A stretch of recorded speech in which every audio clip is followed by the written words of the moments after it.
মিতু কি রান্না করতেছো? তুমি সকালবেলা যে মুরগিটা আনছো আর লাউ আনছো, ওই দেশি মুরগি দিয়ে লাউ তরকারি রান্ধো। তোমার তো আবার মুরগি দিয়ে লাউ তরকারি খুব পছন্দ। বাহ বাহ, তাহলে আজকে অনেক মজা করে খামো।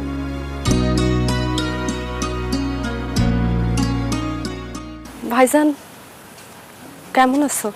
বাবা মানে মুরগি আইনা দিতে না দিতেই বইনার বইন জামাইটা দাওয়াত দিয়ে দিছো। ভাবি ভাইজান আমাকে দাওয়াত দেয় নাই, আমরা নিজের থেকে আইছি। হইছে, তোমাকে ভাই বোনের এই ঢং আমার আর ভাল লাগে না। নতুন নতুন যখন ছিল তখন ভাল লাগতো, এখন পুরান হয়ে গেছে। মিতু, সালমা ঠিকই কইছে, আমি তো ওপরে দাওয়াত দিই নাই। কি রে সালমা, কোনো খবর টবর না দিয়া জামাই লই আইলি যে, কোনো সমস্যা? ভাইজান আমার মাইয়াটা খুব অসুস্থ, ওর হার্টের মধ্যে একটা ছিদ্র ধরা পড়ছে। তোর মাইয়া অসুস্থ তো কি হয়েছে? এখানে আনছিস কে? তোর ভাই ডাক্তার? ভাইজান ডাক্তার না, কিন্তু ডাক্তারের কাছে নিলে তো টাকা লাগবে। আপনারা তো আমার অবস্থা জানেন, আমার মায়ের হাড়ে একটা ফুটা ধরা পড়ছে, তার অপারেশন করতে প্রায় 3 লাখ টাকা লাগবে। অত টাকা তো আমার কাছে নাই, আমি তো বাবা হিসেবে গরিব। এখন ভাইজান আপনার কাছে আইছি, আপনি যদি এই টাকাটা দিতেন তাহলে আমার খুব উপকার হইতো, খুব সাহায্য হইতো। টাকাটা না হইলে আমি আমার মায়ের বাঁচাতে পারবো না ভাইজান। আপনি আমার সাহায্য করেন ভাইজান, আপনি আমার সাহায্য করেন। কি সাহায্য করবো? আপনার কথাবার্তা শুনে তো আমারও অবাক লাগতেছে। এমন করে টাকা চাইতেছে আমার জন্য মনে হয় কোন শিল্পপতি যে কইলেন আর গাড়ি গাড়ি টাকা ধরে দিয়া দিল। আরে আমরা নিজেকে সংসার ঠিক মতো চালাতে পারতেছি না, টাকা পয়সা কত কষ্ট, আপনার টাকা দেবো কই থেকে? তোর ভাবি ঠিকই কইছে সালমা, আমি অত টাকা কই থেকে দিব? আমার কাছে তো অত টাকা নাই। তোমার কাছে যেহেতু এখন টাকা নেই, তাহলে তুমি একটা কাজ করো, আমার ভাগের যে জমি জমা সম্পত্তি আছে ওগুলা তুমি আমারে বুঝায় দাও। ওগুলা বেচে যে টাকা হইব ওগুলা দিয়ে আমি আমার মাইয়ার চিকিৎসা করামু। ওরে হারামজাদি, এইটা তোর আসল মতলব তাই না? তার মানে তুই তোর মাইয়ার অসুখের বাহানা করে এই বাড়িতে এসেছিস তোর ভাইয়ের জমি হাঁকাইতে? তাই নিমো খারাম, 2 দিন পর পর যে এই বাড়িতে উঠোস, আয়া যে এক গাদা করে খাস কইতে কাহে? হ্যাঁ, 2 দিন পর পর তোর ভাই যে এই জিনিসপাতি পাঠায়, গিফট টিফট পাঠায়, এটি কইতে কাহে? তোর এই ভাগের টাকা থেকে তো আহে। সারাদিন এই বাড়িতে পয়রা থাকে, এই বাড়িটা খায়, আবার এই বাড়ির ভাগ চায়। কত বড় নিমো খারাম! শুন, কান খুললা শুনা রাখ, এই বাড়ির 1 তোলা ভাগ তুই পাবি না। কত বড় সাহস ভাগ লইতেছে! যাই বাড়ি থেকে বাইরে! ভাবি, আমরা আপনার কাছে ভিক্ষা চাইতে আসি নাই, আমরা এসে এখানে তার অধিকার, তার বাপের জমির ভাগ চাইতে। আমরা কি আপনার সম্পত্তির ভাগ চাইতেছি নাকি ভাইজানের সম্পত্তির ভাগ চাইতেছি? ভাইজান আপনি কি লিয়া কথা কইতেছেন না? আমার বউয়ের সম্পত্তির ভাগ ওরে বুঝায় দেন। ভাইজান বিশ্বাস করো, আমি তোমারে বিপদে ফেলতে চাই নাই। যদি আমার মেয়েটা অসুস্থ না হইতো তাহলে ভাইজান আমি সম্পত্তির ভাগ চাইতাম না, বিশ্বাস করো। ভাইজান এখন যেহেতু বিপদে পড়ে গেছি, এখন তো আমার আর কিছু করুন নাই। ভাইজান তুমি আমার সম্পত্তি বুঝাই দাও, আমি ওগুলো বেঁচে আমার মায়েরটা চিকিৎসা করাই। ভাইজান আমার মায়েরটার কিছু হইলে আমি বাঁচব না ভাইজান। ভাইজান তুমি ওর কিছু হইতে দিও না ভাইজান। আব্বার সম্পত্তি কোথায় কতটুকু আছে এটা আমি দলিলপত্র না দেখে কইতে পারবো না। আমার একটু সময় দে, আমি দলিলপত্র দেখে নেই, তারপর তোর ভাগের অংশ তোরে আমি বুঝে দিব। ভোগের মূল্য পাইছো, চাইলে আর দিয়ে দিবা? চুপচাপ থাকবে, কোনো কথা কইবা না। আর তুই খারাপ আছিস কে লেগা? কইছি না বাড়িতে আমি বাইচা থাকতে এই বাড়ির 100টা ভাগও তোর আমি দিমু না। ভালো ভালো কইতেছি, বাইরে নালে কিন্তু একদম ঝাঁটা দিয়া বাইরে বাইর করমু। ভাবি, আপনি সম্পত্তির ভাগ দিবেন না মানে? এই সম্পত্তি হচ্ছে আমার বড় হক, আমার বড় অধিকার। ভালো ভালো কথা শুনলেন না তো? এই সম্পত্তির জন্য আমি বিচার বসামু, সালিশ বসামু। এই সম্পত্তি কিভাবে আদায় করে নিতে হয় আমরা দেখতে চামু। দেখুন দেখুন কি করে, যাই বাড়ি থেকে। চলো।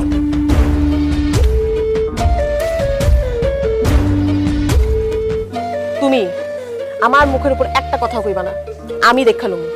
আইসে শুনি কান, যাও এখান থেকে যাও।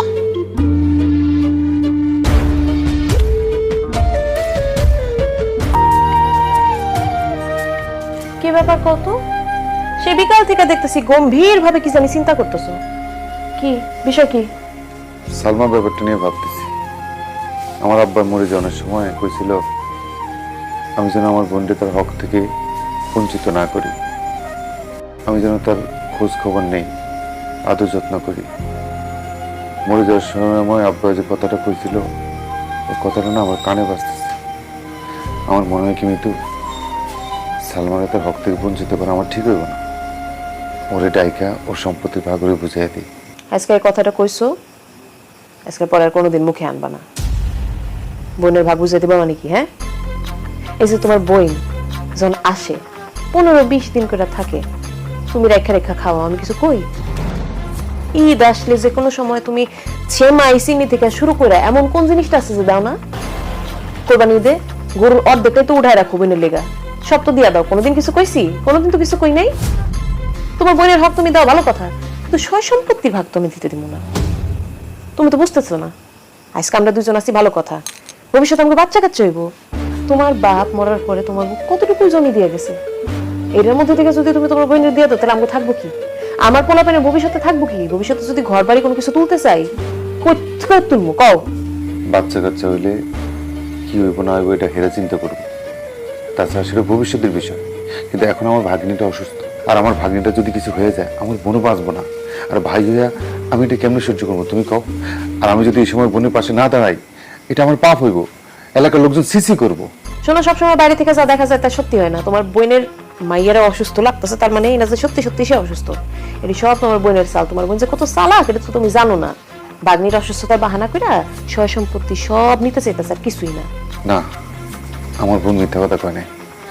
আমার ভাগ্নিটা সত্যি অসুস্থ, তারা দেখি মনে হচ্ছে সে অসুস্থ। কেন তুমি দেখো নাই? অসুস্থ হলে অসুস্থ, সমস্যা কি? ওর বাপ মা আছে না, নাকি মরে গেছে? আর বাপ মার চিকিৎসা করবো, তোমার তো মাথা কামানোর দরকার নাই। তুমি যদি আমার কথার বাইরে গিয়া বোনের সয় সম্পত্তির ভাগ দিতে চাও আমি কিন্তু মাইনা নিমুনা কইলাম। আর আমি যদি টের পাই আমি তো তোমার সংসার করবো না। আজকে দিতে চাইছো ভালো কথা, এই কথা মাথা থেকে জায়গা দাও, আজকের পরে কোনোদিন আনবা না। খাওয়ান রেডি করছি, খাইতে আহো।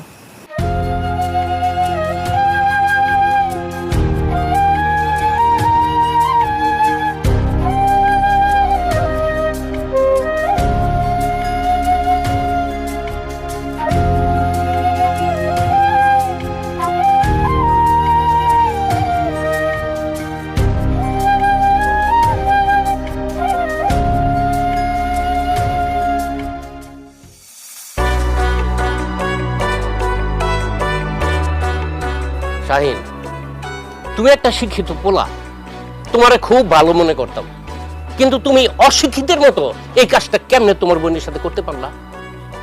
আমি কি করছি চাচা? কি কথা তুমি জানো না? এই তোমার বাবার যে সম্পত্তি আছে, তোমরা দুই ভাই বোন, দুইজনেই তো ভাগ পাইবা নাকি? তুমি নাকি তোমার বোনরে তোমার বাবার সম্পত্তির ভাগ দিবা না? তুমি কি মনে করছো দেশে আইন কানুন নাই, বিচার নাই? আমরা কি এই গ্রামে আছি না, নাকি নাই? তোমার বোনের বাচ্চাটা খুবই অসুস্থ, হাসপাতাল ভর্তি করে রাখছে, টাকার খুব দরকার, এক্ষুনি টাকা লাগবে। তুমি যত তাড়াতাড়ি সম্ভব তোমার বোনের বাঘটা বুঝাই দাও। চাচা, এই তুমি থামো। চাচা কি কইবেন কোন তো? আমারে কোন। এই সয় সম্পত্তি লয়ে আমার জামাই লগে কথা কোনের কোনো দরকার নেই, আমারে কোন। সয় সম্পত্তির ব্যাপারে তোমার সাথে কথা কমকে লিখে, হ্যাঁ? তোমার শ্বশুর কি মরার আগে তোমার নামে লিখে দিয়ে গেছে সব? না, লিখা দেয় নাই, কিন্তু এখন এই জমি জমা সবকিছুর মালিক আমার স্বামী। তাই এই জমি জমা নিয়ে কোনো কিছু কথা বলতে হলে আমার স্বামীর সাথে না, আগে আমার সাথে কথা বলতে হবে। তাছাড়া ওগো যে কোনো বিপদে আপদে সুখে দুঃখে যখন যা দরকার পড়ছে সবকিছু সাহায্য করছি, তাহলে আবার জমির ভাগ দিতে হবে কেন? সম্পত্তির ভাগ দিতে হবে কেন? শোনো বৌমা, আমিও কিন্তু আমার বোনের সাহায্য সহযোগিতা সবসময় করতেছি। এই জন্য কি আমার বাবার সম্পদ আমার বোনে ভাগ পাইবো না? তার কি ভাগ দিব না? বৌমা তুমি বুঝতেছো না কে লেগা? এটা হলো ভাইয়ের প্রতি বোনের হক। দেখেন, আপনার পরিবারের কোনো কথা আমরা না গলাইতে চাই নাই। আপনার বোনের আপনি সয় সম্পত্তি দিবেন না সাহায্য করবেন এটা আপনার ব্যাপার। আমগো পরিবারের ব্যাপারে আপনি নাক গলাইতে আইহেন না, ঠিক আছে? আপনার অন্য কোনো কাম থাকলে ওটা করেন গিয়া। বৌমা, তোমার কত বড় সাহস আমার সাথে বেয়াদবি করো? তুমি জানো আমি কে? হানিফ, এক্ষণ যাই একটা আমিন ডেকে লইও, আমি দাঁড়ায় থাইকা এই সালমার বাঘ বুঝাই দিয়ে যাবো এক্ষুনি আজকা। বাঘ বুঝাই দেওয়ার পরে তোমাদের সম্পত্তি আমি নগদ টাকা দিয়ে কিনে নিব। কি কোন সিদ্দিক ভাই? হ্যাঁ ঠিক আছে, তোমরা কোনো টেনশন করো না, তোমরা চিকিৎসা চালিয়ে দাও, আমরা আছি না? না না চাচা, আমার বাপের ভিটায় অন্য লোক আসুক এটা আমি চাই না। আমার বোনের সম্পত্তি আমি তারে বুঝাই দিব। আই কি বড় সম্পত্তি বুঝাই দিবা? কি কইতাছ এগুলা? আর তুমি চুপ থাকো না চাচা। আমার বাপের কোথায় কি সম্পত্তি আছে, কত টাকা সম্পত্তি আছে, এই আইডিয়া তো আপনার আছে। সম্পত্তি তো আর এখন দিতে পারুম না। আপনি এক কাজ করেন, আমার বোনকে কয় টাকা দিতে হয় আপনি একটু মেমোরিসা করে দেন। এই তো ভাইয়ের মতো কথা বলছো। শোনো, তোমার বাবা যে সম্পত্তি রেখে গেছে এর বাজার দর মানে বর্তমান বাজার দর মনে করো যে 15-16 লাখ টাকা হবে। তুমি এক কাজ করো, সালমারে 5 লাখ টাকা দিয়ে দাও। সালমা, তোর কোনো আপত্তি আছে? না চাচা, আমার কোনো আপত্তি নেই, আপনারা যেটা বলবেন সেটাই হবে। আমি শুধু চাচা আমার মাইয়াটারে বাঁচাইতে চাই। জামাই, তোমার কিছু করার আছে? না কাকা, আপনি মুরব্বী মানুষ, যে রায় দিচ্ছেন ওইটা আমরা মাইনা নিচ্ছি। বাহ, তাহলে তো সবকিছু ঠিকঠাক হয়ে গেল। কি কও শাহিন, তোর ভাগ্নিটা খুবই অসুস্থ, হাসপাতাল ভর্তি, জরুরিভাবে অপারেশন করতে হইব। তুই যতটুকু সম্ভব 2-1 দিনের মধ্যে তারে টাকাটা বুঝে দিয়ে দে। ঠিক আছে চাচা, আমি টাকার ব্যবস্থা করতেছি। আচ্ছা ঠিক আছে।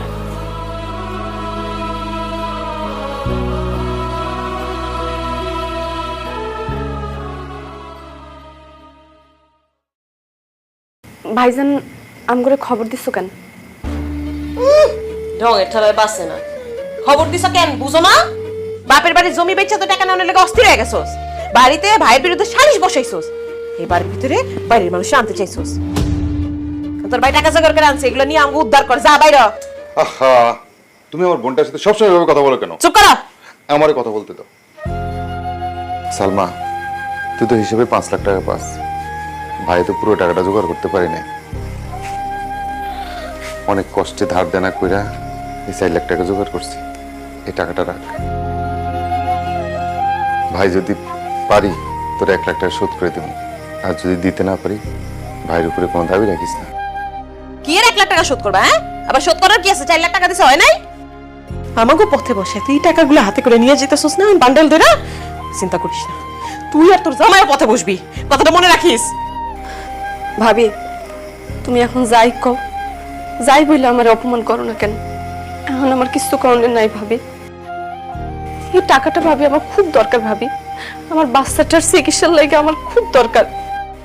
বিশ্বাস করো ভাবি, আমার যদি মাইয়াটা যদি চিকিৎসার জন্য না লাগতো আমি কোনোদিন নিতাম না ভাইজান। আমি তোমার কোনোদিন এত বড় বিপদের মধ্যে ফেলতাম না ভাইজান।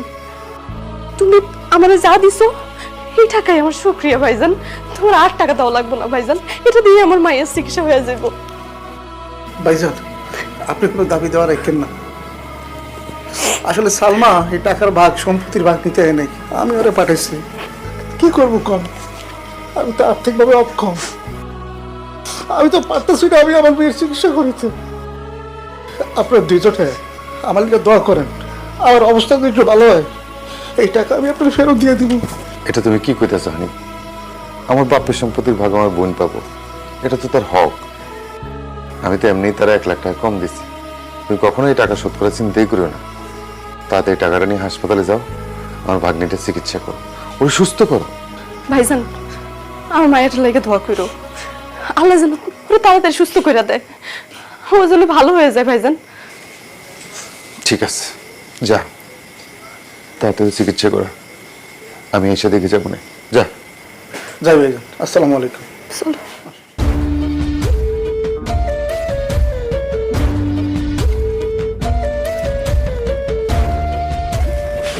তোমার মতো বলদ মানুষ না আমি দুনিয়াতে একটাও দেখিনি। তোমার বোনে বিপদে পড়ছে ভালো কথা, 1-2 লাখ টাকা হাতে দিয়া দিবা। কইতাছে 5 লাখ টাকা তো পাও না, আবার 4 লাখ টাকা দিয়াও দিছে হাতে করে। আচ্ছা, এটা তো আমার বোনের হকের টাকা, আমি কি তার হকের টাকা মাইরে দিবো? তাও তো 1 লাখ টাকা কম দিছি। 1 লাখ টাকা কম দিছি, সাইডটা বান্ডেল লয়ে গেল হাতে করে 4 লাখ টাকার। এই যে টাকাটি নিচ্ছে না, লেগে তো মাসুল দিতে হইব, অনেক বড় মাসুল দিতে হইব তোমার বোনের। আচ্ছা বাদ দাও তো। শোনো, আমি তো কইতে ভুলে গেছিলাম, ভাইজান ফোন দিছিল, কইছে কালকে সকালে যেন তোমার লিয়া জরুরি হোক বাড়িতে যাই, কি যেন আলাপ আছে কইলো। আমার ভাই জানে জরুরি আলাপ। হ্যাঁ,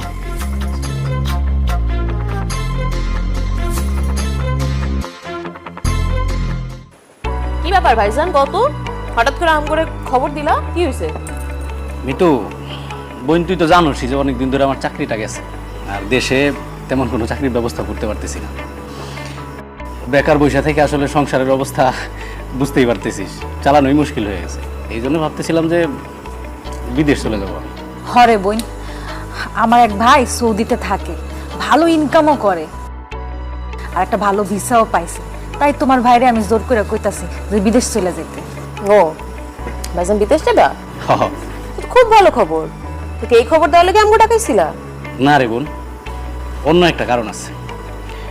বিদেশ যাইতে তো আসলে অনেক টাকার দরকার, না হইলেও 5-7 লাখ টাকার দরকার। অত টাকা তো আমার কাছে নাই। সেই জন্যই আমি চাইছি যে জমিটা বিক্রি করে বিদেশ যাব। কিন্তু আমি চাইলেই তো আর জমি বিক্রি করতে পারুম না, কারণ জমিতে তো তোরও ভাগ আছে। এই জন্য তোর একটু আগে থেকে জানাই রাখলাম, আমার জমিটা বিক্রি হইলে তুই রেজিস্ট্রি অফিসে আইসা একটা সাইন দিয়ে যাস, কারণ তোর সই ছাড়া তো রেজিস্ট্রি হবে না, আর আমি জমিটা বিক্রি করতে পারুম না। ভাইজান আপনি বিদেশ যাবেন, খুব ভালো সিদ্ধান্ত নিয়েছেন। আসলে দেশে থেকে কোনো লাভ নাই।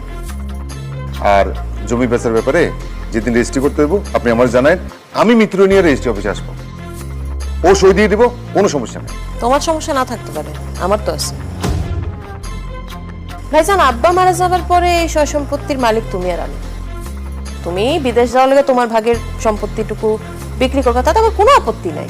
কিন্তু তোমার সয় সম্পত্তি বিক্রি করার আগে আমার যে ভাগটুকু আছে এটা আমার বুঝাই দিতে হবে। এটা তুমি কি বলে মিতু? তুমি তোর ভাইয়ের কাছ থেকে সম্পত্তি ভাগ নিবা? তাহলে আমার বোন। চুপ থাকো। আমরা ভাই বোন কথা কইতেছি না, এনে কথা কইতেছো কেন? আমারটা আমি বুঝে লবো। কি কইলাম ভাইজান, বুঝতে পারছো? তুমি জমি বিক্রি করার আগে আমার ভাগটুকু আমার বুঝাই দিও। বোন রে, তুই তোর বাপের সম্পত্তি পাবি, ঠিক আছে। তোর ভাই বিদেশ গিয়া 3-4 বছর থাইকা আসুক, তারপর তোর ভাই বিদেশ থেকে ফিরত আইলে তুই যে পরিমাণ জমি পাবি সেই পরিমাণ তোর টাকা দিয়ে দিবি। ভাবি, এইসব কথা না এখন মানায় না। মানে এখনকার যুগে মানুষের জীবন কখন থাকে থাকে না কইতে পারি না। তো ধরো বাইরের যদি বিদেশ যাওয়ার পরে কিছু হয়ে যেতে, এই জমির ভাগ আমি কার থেকে নিব? তাছাড়া আমারও তো একটা সংসার আছে, তাই না? আমি তো এতদিন অপেক্ষা করতে পারুম না। ভাইজান বিদেশ যাওয়ার আগে আমার ভাগটুকু আমার বুঝাই দিলে তারপরে সে বিক্রি করুক না করুক এটা তার ব্যাপার, সমস্যা নেই। বোন রে, তুই আমার উপর একটু বিশ্বাস রাখ। আর এখন যদি আমি তোর সম্পত্তির ভাগটা দিতে যাই তাহলে আমি ভিসার টাকাটা ম্যানেজ করতে পারবো না।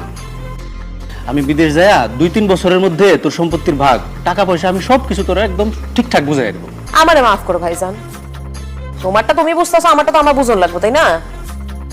তুমি আমারে আমার ভাগটুকু না বুঝে দেওয়া পর্যন্ত তুমি জমি বিক্রি করতে পারবা না। এই তোর আপন ভাই না, আপন মায়ের বেটে ভাই না, তুমি এভাবে কথা বলতেছো কেন? ভাইজান জমি বিক্রি করে বিদেশ যাইতে চাইতেছে, তারে বিদেশ যাইতে দাও, জমি বিক্রিটা করতে দাও। ভাইজান যদি বিদেশ থেকে আসে, তুমি শুধু জমির ভাগ কেন, আরো অনেক কিছু পাইবা, বুঝতেছো না কেন? আমার অনেক কিছুর দরকার নেই তো। আমার যেটা প্রাপ্য, যেটা আমার অধিকার, আমার বাপের সম্পত্তির যে ভাগটুকু আমার অধিকার আছে ওইটুকু পাইলেই হইলো। তুই আমার উপরে ভরসা রাখ, আমার উপরে বিশ্বাস রাখ। আমি তোর একটা টাকাও মেরে খাবো না। তোর যেই সম্পত্তির ভাগ আছে আমি তোর একদম ঠিকঠাক বুঝাই দেবো। খালি আমার 2-3টা বছর সময় দরকার, আমার একটু সোজা হয়ে দাঁড়াইতে দে। বোন রে, মাত্র 2টা বছর সময় দে। 2টা বছর সময় দিলে তোর ভাই কিছু না কিছু করতে পারবো, আমরা একটু মাথা তুলে দাঁড়াতে পারবো। আমি তোমার সময় দিতে পারুম না ভাইজান। তুমি তোমার ভাগের জমি বিক্রি করবা, কোনো সমস্যা নেই, কইরো। আমার ভাগেরটুকু আমার বুঝাই দিয়া তারপরে তোমার বিক্রি করতে হইব। এর আগে যদি তুমি তোমার সম্পত্তি আমার ভাগ না বুঝাই দিয়া বিক্রি করতে চাও, আমি কিন্তু দুজনের নামে কেস করে দেব। এখন তোমাকে 7 দিন সময় দিলাম, চিন্তা ভাবনা করো, ব্যবস্থা করো, কইরা 7 দিন পর আমার জানাই দিও, ঠিক আছে? চলো চলো।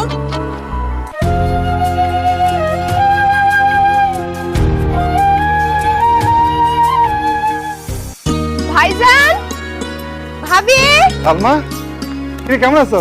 ভালো আছি ভাইজান, তুমি কেমন আছো? ভালো আছি। এই যে দেখো, তোমার কাছ থেকে টাকা নিয়ে আশার চিকিৎসা করাইছি, এখনো সম্পূর্ণ সুস্থ। সুস্থ হয়ে মামার সাথে দেখা করার জন্য পাগল হয়ে গেছে, এই জন্য তোমার সাথে দেখা করানোর লাগে নিয়ে আসি। আলহামদুলিল্লাহ, আমার মা সুস্থ হয়ে গেছে, ভালো লাগছে, আল্লাহর কাছে লাগছে। তুই এই বাড়িতে এসেছিস কেন? এটা কেমন কথা কও ভাবি? আমার বাপের বাড়িতে আমি আসুম না? এটা তোর বাপের বাড়ি আসিল, এখন আর এটা তোর বাপের বাড়ি না। তুই এই বাড়ির কেউ না। কেন ভাবি? আমি এই বাড়ির কেউ না কেন? কারণ তুই তোর ভাইয়ের কাছ থেকে সমস্ত সম্পত্তির ভাগ নিয়ে গেছিস। সম্পত্তির ভাগ যখন নিয়ে গেছিস, এই বাড়িতে আর তোর কোনো অধিকার নাই।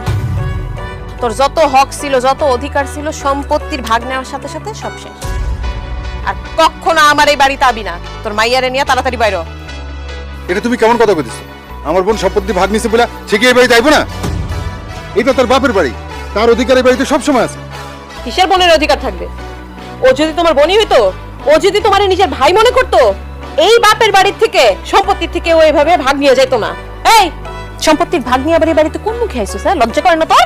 আমি বিপদে পড়ে সম্পত্তির ভাগ নিচ্ছি। ভাবি, এটা আমার বাপের বাড়ি, তুমি আমার বাপের বাড়ি থেকে আলাদা করে দিও না। আমার ভাইজানের কাছ থেকে আমার আলাদা করে দিও না ভাবি। আমি ভাইজানরা ছাড়া থাকতে পারুম না ভাবি। এখানে আমার জন্ম, এখানে আমার অনেক স্মৃতি, বাবা মার কবর এখানে। আমি এখানে না এসে তো থাকতে পারুম না ভাবি। তুমি আমার আলাদা করে দিও না ভাবি। এত কিছু আছে আপনার মাথায়? তো এত কিছু যখন আছে, তাহলে সম্পত্তির ভাগ নিছিলি কেন? সম্পত্তির ভাগ নিয়ে এখন মায়া দেখাইতে আসছিস না? তোর মাইয়ারে নিয়ে এখন এই মুহূর্তে আমার বাড়ি থেকে যা। যদি না যাস, ঝাড়ু দিয়া বাইরে বের করবো। ভাইজান, তুমি চুপ করে আইছো কেন? তুমি কিছু কও। আমি এই বাড়িতে না এসে কেমনে থাকুম? তোমার না দেখে কেমনে থাকুম ভাইজান? সে বললে হলো নাকি এটা তোর বাবার বাড়ি, তো যখন খুশি তুই এই বাড়িতে থাকবি, আসবি। মিতু, আমার বোন সম্পত্তির ভাগ নিছে বলে তার কি হক শেষ হয়ে গেছে? ভাইয়ের কাছে বোনের হক কখনোই শেষ হয় না। আমার বোন এই বাড়িতে সবসময় আইব। আয় সালমা, তুই ঘরে আয়। খবরদার, তুমি যদি ওরে বাড়ির ভিতরে ঢুকো, আমি কিন্তু তোমার লগে সংসার করব না। আমি এখন এই মুহূর্তে তোমার তালাক দিয়ে যামুগা। সে সম্পত্তির ভাগ নিয়ে গেছে, তার মানে তার সাথে তোমার কোনো সম্পর্ক নাই। তার ভাইয়ের প্রতি তার যত হক আছিল সব হক শেষ। এত কিছুর পরে যদি তুমি ওরে এই বাড়িতে ঢুকাও, তাহলে আমি কইলাম সোজা আমার বাপের বাড়ি চলে যাবো। কারণ তুমি সিদ্ধান্ত নাও, তুমি কি চাও? তুমি আমার সাথে সংসার করবে নাকি তোমার বোনের এই বাড়িতে ঢুকতে দিবা? ভাইজান, আমার জন্য তোমার সংসারের কোনো ক্ষতি হোক সেটা আমি চাই না। তুমি সুখে শান্তিতে সংসার করো ভাইজান। তুমি আর কোনোদিন এই বাড়িতে আসুম না। তোমার কাছে খালি একটাই অনুরোধ, তুমি আমারে ভুলে যাইও না। আমার বাপ মা কেউ নাই, আপন বলতে তো শুধু তুমি আছো। ভাবি তো আমারে এই বাড়িতে আড়াইতে দিব না। তুমি একটু মাঝে মধ্যে আমার ওই বাড়িতে গিয়ে দেখে আইসো। আমি তোমার কাছে আর কিচ্ছু চাই না ভাইজান, আর কিচ্ছু চাই না। আচ্ছা, সালমা, আমার কথা শুনে যা বোন। আমার বোন সম্পত্তির ভাগ নিছে দেখা তুমি তারে আজকে বাড়িতে ঢুকতে দাও নাই। কাজটা তুমি ঠিক করছো মিতু? একদম ঠিক করছি। ঠিক করি নাই কেন? বাপের সম্পত্তির ভাগটা যখন নিয়ে গেছে, ওই টাকার সাথে সাথে নিজের সম্পর্কও বেঁচে দিছে, নিজের অধিকারও বেঁচে দিছে, বোনের হকও বেঁচে দিছে।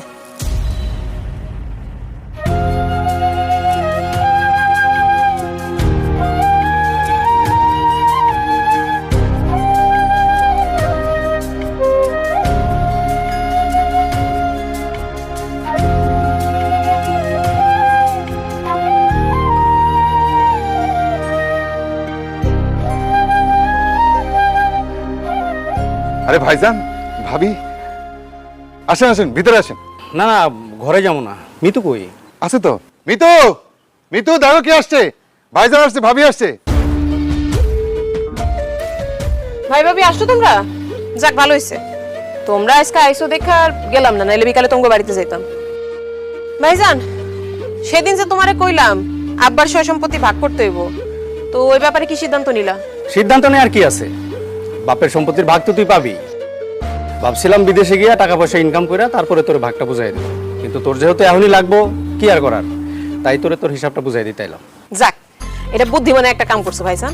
এর লিগে তো কই সকাল থেকে আমার ডাইনারটা চুলকাইতেছে কেন? দাও, টাকাটি দাও।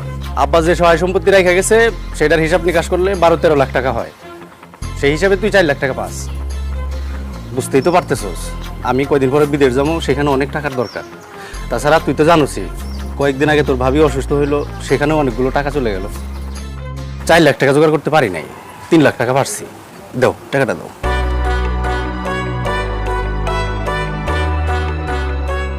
বোন, 4 লাখ টাকার মধ্যে এখানে 3 লাখ টাকা আছে, এটা রাখ। আর 1 লাখ টাকা তুই আমার মাফ করে দেবেন।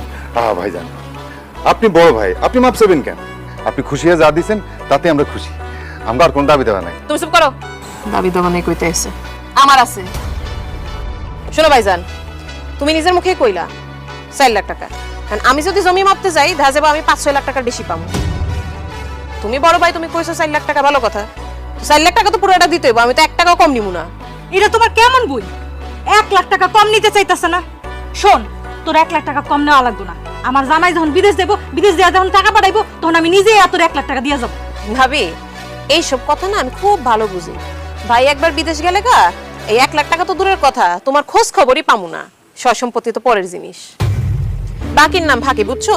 ওই যে 1 লাখ টাকা বাকি আছে, ওটা পুরোটা আমার এখনই দিতে হইব। তা নইলে ভাইজান কইলাম, বাপের সয় সম্পত্তি কিন্তু কিছু বিক্রি করতে পারবা না। মিতু, সে তোমার আপন ভাই, তোমার রক্ত। ভাইজান যা দিছে তাতে আমাদের সন্তুষ্ট থাকা উচিত। তুমি কিন্তু বেশি বাড়াবাড়ি করতেছো। এটা আমাগো ভাই বোনের ব্যাপার, এর মধ্যে তুমি কোনো কথা কইবা না। কি হলো ভাইজান, খারাপ আছো কেন? দাও বাকি 1 লাখ টাকা দাও। বোন রে, এত প্রেশার এখন দিস না। আমি তো তোরে কইলামই, অনেক কষ্ট করে এই টাকাটা জোগাড় করছি। এখন আমার আর প্রেশার দিস না, আমি আর টাকা জোগাড় করতে পারবো না। তুমি কইতেছো তোমার কাছে টাকা নাই, এদিকে আমি দেখতেছি তোমার বউয়ের গা ভর্তি গয়না। টাকা যেহেতু নাই, নগদ সমস্যা নাই তো, বাবির গায়ের গয়নাগুলো খুলে দাও, তাইলে তো হয়। সি সি সি মিতু, তুই এত খারাপ? সামান্য 1 লাখ টাকা লাগে তুই আমার গায়ের গয়নাগাটি খুলে নিবি? আমি এই গয়নাগাটি দিতে পারবো না। ঠিক আছে, দিও না, ভালো কথা। আমিও তাহলে তোমাকে সয় সম্পত্তি বিক্রি করতে দিব না আমার বাপের। আমি সুন্দর মতো কেস করে দেবো, তখন কি করবা? না না, তুই মামলার কথা কইস না। তুই বোন হয়ে যদি ভাইয়ের নামে মামলা করস তাহলে এলাকার মানুষের সিসি করবো, আব্বার মানিজ্জত কিছু থাকবো না। দাও গয়নাগুলো খুলে দাও। না না, আমি এই গয়না দিতে পারবো না। তুমি ভালো করেই জানো আমার বাপ মা বিয়ার সময় আমার এই গয়না দিছে। এগুলো আমার অনেক শখের গয়না, আমি এগুলো দিতে পারবো না। বউ আমি তোমার কই, আমি বিদেশে গিয়ে টাকা পয়সা ইনকাম করে আমি তোমার এর চেয়ে সুন্দর সুন্দর গয়না কিনে দেবো, কিন্তু এখন তুমি আমার এই অপমানের হাত থেকে বাঁচাও প্লিজ। তুমি গয়নাগুলো খুলে দাও।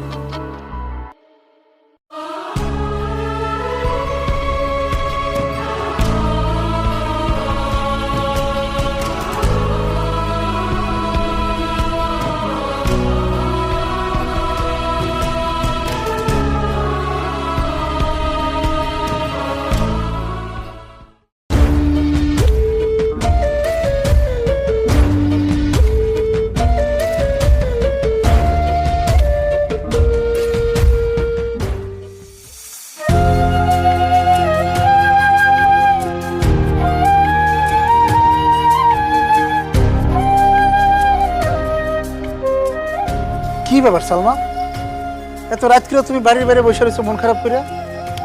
চলো চলো তো, অনেক রাত দিছে, ঘরে যাবো, ঘুমাবো, আসো। আমার ঘুম আসে না, আমার খালি বুক ফাইটা কান্দন আসতেছে, ইচ্ছা করতেছে গলা ফাটা কান্দি। আমার জন্মস্থান, আমার বাপের ভিটা, আমার বাপ মার কবর, আমি সেখানে যাইতে পারুম না। আমি এটা কোনোভাবে মানতে পারতেছি না। আমার ভাই আজকে থেকে আমার কাছ থেকে আলাদা হয়ে গেল। সালমা, আসলে কি করবো কও? তোমার এই সব কিছুর জন্য আমি দেয়, কারণ আমার টাকা পয়সা নেই, আমি গরিব মানুষ। আবার যদি টাকা পয়সা থাকতো, সম্পদ থাকতো, এটা বেচে হইলে আমি আমার মায়ের চিকিৎসা করাইতাম। আমি আমার বউরে জীবনও তার বাপের বাড়ি পাঠাইতাম আমার সম্পত্তির ভাগের জন্য। আমার বউ তার ভাইয়ের বউর কাছে অপমানিত হইব, এটা আমি চাইতাম না। এখন মনে হইতেছে আমি তোমার বিয়ে করে তোমার জীবন নষ্ট করে ফেলাইছি। না না, তুমি এমনি কইও না। আমার কপালে যা ছিল তাই হইছে। তো আমি তো আমার বাপের বাড়িতে না যাই থাকতে পারুম না, আমি তোমার ভাইরে না দেখে থাকতে পারুম না। তুমি একটা কাজ করো, আমাকে ডাক্তারের কাছে নিয়ে যাও। কি কো? তোমার কি হয়েছে সালমা? তোমার আমি ডাক্তারের কাছে নেবো কেন? আমার কিছু হয় নাই, তুমি আমারে হাসপাতালে লও, আমি আমার কিডনি বেচে দিব। আমি ভাইজানের কাছ থেকে যে টাকাটা নিছি সেটা আমি আমার কিডনি বেচে আমি ভাবির হাতে দিয়ে দিব। আমি আমার বাপের বাড়িতে না গিয়ে থাকতে পারবো না, তুমি আমাকে নিয়ে চলো। তোমার কিডনি বিক্রি করো না, তোমার কিছু হয়ে গেলে আমার বাচ্চাটার কি হোক, যেমনি হোক, যেইভাবে হোক, আমি তোমার ভাইয়ের ঠিক শোধ করে দিই।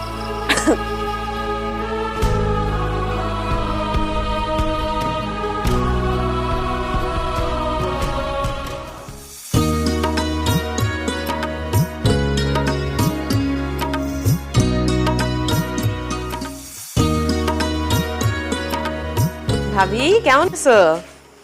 ভালো আছি। তুই কে? তোর তো চিনতে পারতাছি না। কি কও ভাবি, তোমার কি স্মৃতিশক্তি নষ্ট হয়ে গেছে? তুমি আমারই চিনতে পারতেছো না? না, তোরে চিনতে পারতাছি না। তুই কে? পরিচয় দে। এই কি এর পরিচয় দিবি? বুঝতে পারছি অনেকদিন পরে এসেছি তো, মজা করতেছো না? তুই কি আমার বেআইন লাগোস যে আমি তোর লাগে মস্করা করতাছি? আমি সত্যিই তোরে চিনতে পারতাছি না। তুই কে? পরিচয় দে। ভাবি, আমার তো মনে হচ্ছে আপনি সত্যি সত্যি মজা করতেছেন। এটা আলমগীর ভাইয়ের বোন, আপনার ননদ। ও আচ্ছা, আলমগীরের বোন। আমি তো চিনতে পারতাছি না। আলমগীরের ডাক দেই, দেখি সে চিনতে পারে কিনা।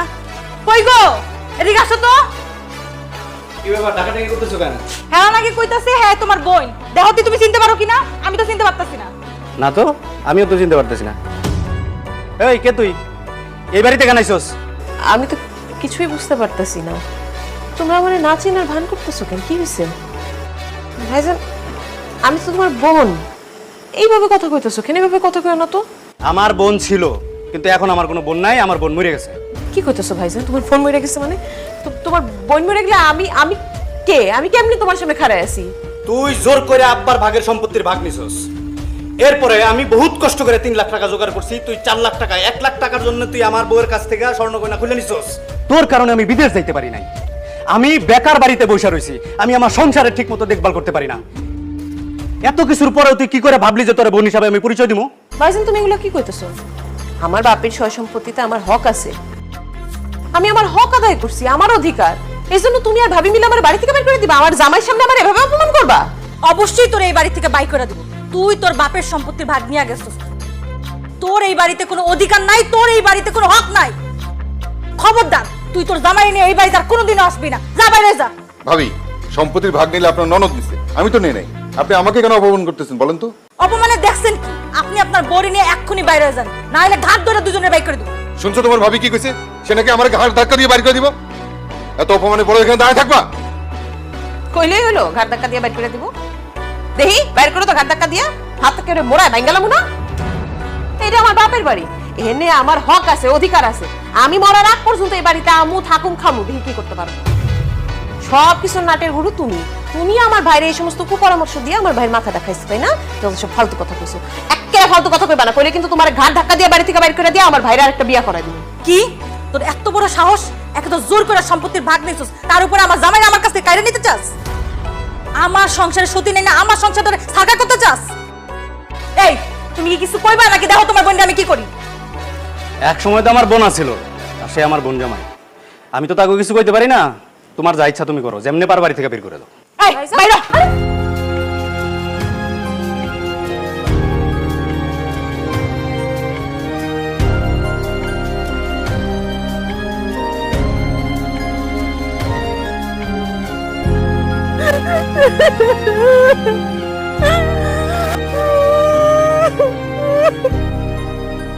কি এখন কান্নাকাটি করতেছো কেন? এবার বুঝতে পারতেছো তো পাপ যে বাপেরও ছাড়ে না? তুমি যে পাপ করছো সেই পাপের উপযুক্ত শাস্তি আজকে তুমি পাইছো। আমি কি পাপ করছি যে আমি শাস্তি পাবো? কি এমন করছি যে আমার ভাই ভাবি আমার বাড়ি থেকে বাইর করে দিল? তোমার মনে নাই তুমি আমার বোনের সাথে কি কি করছো? তুমি তোমার বাপের বাড়ি থেকে সম্পত্তির ভাগ আনতে পারো, কিন্তু আমার বোন আমার কাছে সম্পত্তির ভাগ চাইলে সেটা দোষ হয়ে যায়। তুমি আমার বোনের সাথে যা তা আচরণ করছো, তার সম্পত্তির ভাগ নিয়ে যাওয়ার পর তুমি তার এই বাড়িতে ঢুকতে দাও নাই। তুমি আমাকে আমার বোনের কাছ থেকে আলাদা করছো, আমার ভাগ নিয়ে রেখে পর্যন্ত আদর করতে দাও নাই। আমার বাপ মায়ের কবর এখানে, তুমি আমার বোনটাকে তার কবর পর্যন্ত দেখতে দাও নাই। তুমি জানো আমার বোনটা কত কষ্ট পাইছে? কিন্তু নিয়তির খেলা দেখো, তুমি আমার বোনের সাথে যা যা করছো ঠিক তোমার ক্ষেত্রে তাই ঘটছে। নিজের বাপের বাড়িতে তোমার ভাই ভাবি আজকে তোমাকে ঢুকতে দেয় নাই, কেমন লাগতেছে এখন? আমার বোনেরও কিন্তু সেদিন এরকম কষ্ট হয়েছিল, কিন্তু আফসোস তুমি আমার বোনের কষ্টটা বুঝতে পারো। সবসময় অন্যের জায়গায় নিজের রাখা, তারপর চিন্তা ভাবনা করবা। তুমি তার সাথে খারাপ ব্যবহার করতেছো, তোমার সাথে যদি একই ব্যবহার করে তাহলে তোমার কেমন লাগবে? এখন তুমি বুঝতে পারছো সেদিন আমার বোনের কতটা কষ্ট হয়েছিল, আজকেও ঠিক তোমার ততটাই কষ্ট হয়েছে। বিশ্বাস করো, আমার কষ্টে বুকটা বেড়ে যাইতেছে। এবার বুঝছো তো আমার বোন সেদিন কত কষ্ট পাইছে? আর বলো না শাহিন, আমি আর সহ্য করতে পারতেছি না। আসলে আমি আমার ননদের সাথে খুব খারাপ ব্যবহার করছি। আমার ননদের আমি বাড়িতে ঢুকতে দিই নাই, তার ভাইয়ের কাছ থেকে, তার বাপের বাড়ি থেকে তারা আলাদা করছি। আমি অনেক বড় অন্যায় করছি, যে অন্যায় শাস্তি আমি পাইছি। আজকে যখন আমার ভাই ভাবি আমার বাড়ি থেকে বের করে দিয়েছে, তখন আমি বুঝতে পারলাম যে আমি কত বড় অন্যায় করছি। শাহিন, আমার সালমার বাড়িতে নিয়ে চলো, আমি ওর কাছে মাফ চাবো, আমার নিয়ে চলো। আমি যে কষ্ট পাইছি, আমি জানি না শুনে এই কষ্ট সালমারে পাইতে দেবো না। আমি জানি না আমার বাপের বাড়িতে জীবনে যাইতে পারবো কিনা। সালমারে তার বাপের বাড়িতে, তার ভাইয়ের বাড়িতে নিয়ে আসবো। আমার নিয়ে চলো সালমার বাড়িতে। ঠিক আছে, চলো।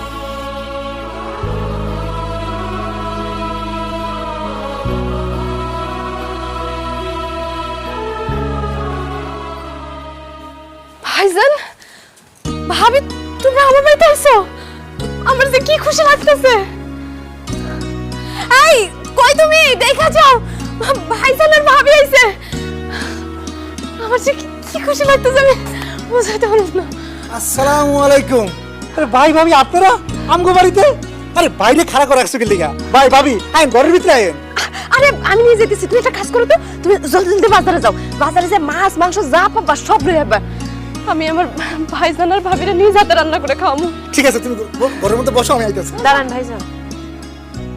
সালমা, আমি আজকে তোমার বাড়িতে খাইতে আসি না, আমি আসি ক্ষমা চাইতে। ক্ষমা চাইতে আইছো? কার কাছে ভাবি? তোমার কাছে ক্ষমা চাইতে আসছি সালমা। তোমার বাপের বাড়ির সম্পত্তিতে তোমার হক আছে, অধিকার।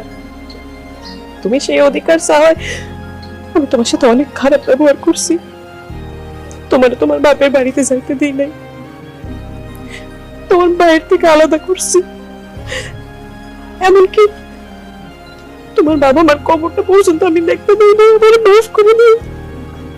আমি অনেক বড় পাপ করছি, অন্যায় করছি। আজকে যখন আমার সাথে একই ঘটনা ঘটছে, তখন গিয়ে বুঝতে পারছি যে কত বড় ভুল করছি। জানো বোন, আমার ভাই ভাবিও আমার বাপের বাড়িতে যাইতে দেয় নাই, আমার ঘাট ধাক্কা দিয়ে বাইর করে দিচ্ছে। আমি তারই শাস্তি পাইছি। তুমি আমার মাফ করে দাও বোন।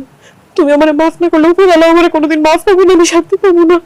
সিসি ভাবি, আপনি আমার বড় ভাইয়ের বউ, আপনি আমার মুরব্বী, আপনি আমার কাছে ক্ষমা চাইলে আমার তো পাপ হইব ভাবি। আপনার উপর আমার কোনো রাগ অভিমান কিছু নাই ভাবি। আপনি যে আপনার ভুল বুঝতে পারছেন, এতেই আমি খুশি। আমার মনে যত দুঃখ কষ্ট আসছিল আজকে সব শেষ হয়ে গেছে ভাবি। শুধু একটা কথা দাও ভাবি, আজকের পর থেকে আর আমারে আলাদা করে দিবা না, আমরা সবাই একসাথে মিলেমিশে থাকবো। হরে বোন, আমি তোর কথা দিতেছি, এখন থেকে তোর ভাবি আর কোনোদিন তোকে আমাদের বাড়িতে যাওয়া নিয়ে কোনো খোঁটা দিব না। তো যখন খুশি তুই বাড়িতে যাবি, যতদিন খুশি থাকবি। আমার যদি সাধ্য আছে তোর আমি তাই খাওয়াবো। আর একটা জিনিস মনে রাখিস, বোনের হক ভাইয়ের প্রতি কখনোই শেষ হয় না। কি আমি কি ঠিক বলছি? ঠিক বলছো। সালমা, ভাইজানরে বাজারে পাঠাতে চাইছিল না? কোনো দরকার নেই। আজকা তুমি আমগো বাড়িতে না, আমগো বাড়িতে না, তোমার বাপের বাড়িতে চলো। আমরা সবাই মিলে ওই বাড়িতে যাবো। তোমার ভাই বাজার করবো, আমরা সবাই মিলে আনন্দ করবো।